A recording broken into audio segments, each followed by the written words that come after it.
What's up guys, in this video we are going to fix the PC can't run Windows 11 error.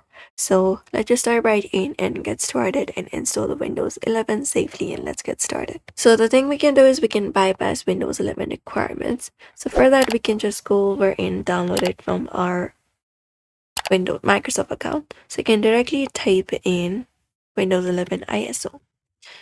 11 ISO and hit enter, and you will be finding their official site, this one right here within Microsoft.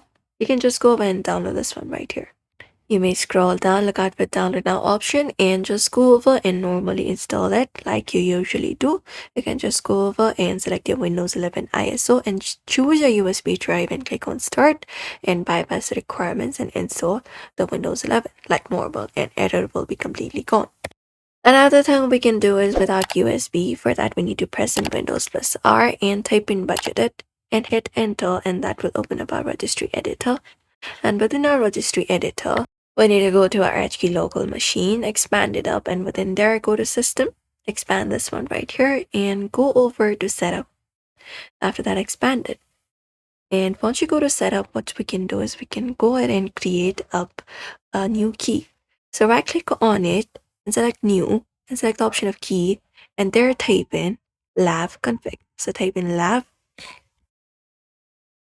config like this right here, like I typed in, and hit enter. After that we need to create these 32-bit value. Right click on it, select the option of new, and select dword 32-bit value, and there we're gonna type in these dword 32-bit values.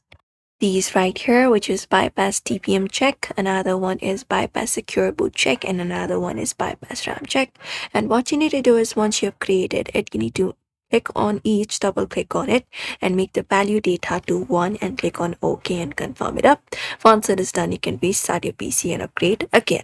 And that's it. Microsoft should probably upgrade it, and the important warnings are that Windows may block updates in the future. Some PCs may have driver issues, so always back up your important files. So that's it everybody. We can fix this error by following up this method. If this video helped you out, drop a like, subscribe, and we'll see you in the next video.